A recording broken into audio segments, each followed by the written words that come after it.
The Augustana College Men's Basketball Report is brought to you by Sanford Health.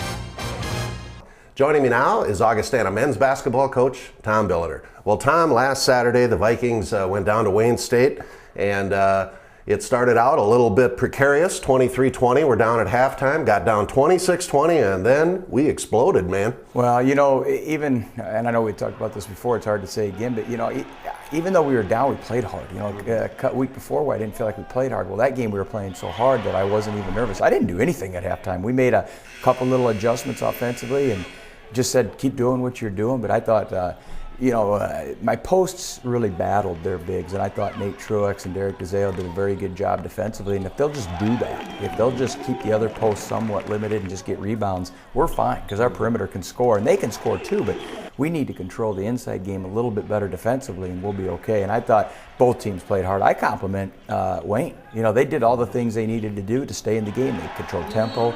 They didn't look to score till under 10 seconds the whole first half. They only took 18 shots in the first half.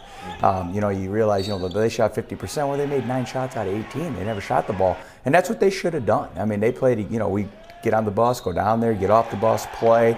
They control tempo. We couldn't get our transition game going. And then in the second half, we were able to get clean stops, clean outlets. And when we're in our transition, we're pretty good. Well, it was a 50-point second half for the Vikings as they came out on top 70-54. What was in the water there at halftime? We shot over 70%. Foster on fire. It really was nothing. I wish it was. I wish I could tell you we had these special words that we could use again some halftime, but it was nothing. I really compliment my guys. We needed to win that game. Every game now is kind of a must-win. It really is, because you're playing for the region. You try and get into the NCAA tournament. And, I've got some guys that are going to be, this could be,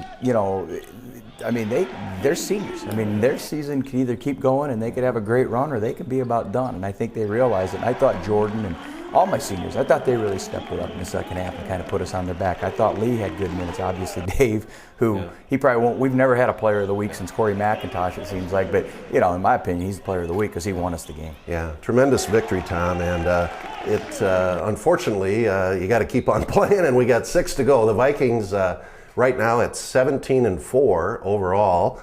And we're heading into this weekend. Of course, this is running Saturday here, so we played Upper Iowa last night. Hopefully we won. Then we have a big one here coming up today at 7 against Winona. Talk about this weekend. Well, obviously this is being shot, but Upper Iowa got us. We were up 19 points in the first half there and ended up losing a very difficult game. Had a shot at the end, didn't make it. And, we'll see how we've I don't think I'll have to do much for that game. I would think our guys will get ready. Winona is a very good team on the road. And, you have obviously the Player of the Year candidate and David Johnson from your old hometown, Hayfield. And they've got a good inside game. They have Fisher at the point. They're a very good team, a very good basketball team. And so we'll just have to play. Hopefully the crowd will be fantastic. Our team seems to thrive off our students, our Augie-holics, and everyone else involved with our games, and we do get great crowds. So hopefully that'll help carry us through tonight. And as we had said before, every game means so much. Every game's a regional game, and we need to show and play well. Well, if you're going to pick one to come to, this will be a fun one tonight. Winona State, a quality team. It's going to be a great crowd. It's going to be a great environment. So get on over here, 7 o'clock.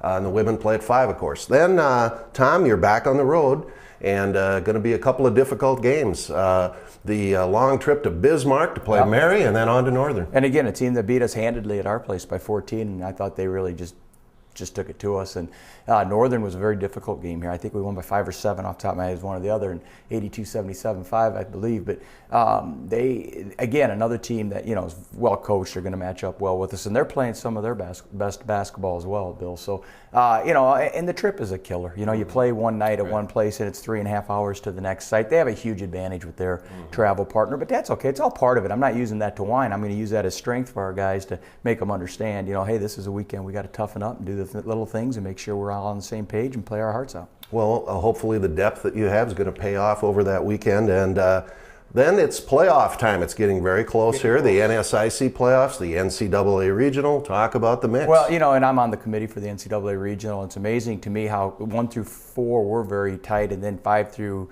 10 or actually 11 now. Well, now 1 through 5, St. Cloud is really making a move up there. And, Mesa's putting themselves in a spot to host if they don't lose another game, and they may not.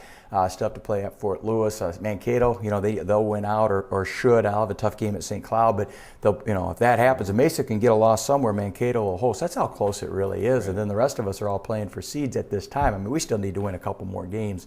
But I would have to say right now that the region is very balanced between the two leagues, and it could go either Mankato or Mesa at this point. It'll be interesting to see how it plays out. Tom, I think we're far enough in the season now for me to ask this question, but has the team exceeded your expectations this year? Oh, you know that. I mean, going into it, I liked our 4 seniors, but we were so young, and I thought if we could get 17 or 18 wins, and in basketball, that's a good season. Not great, but that's a good season if you can get 17 or 18 and bring your young kids along.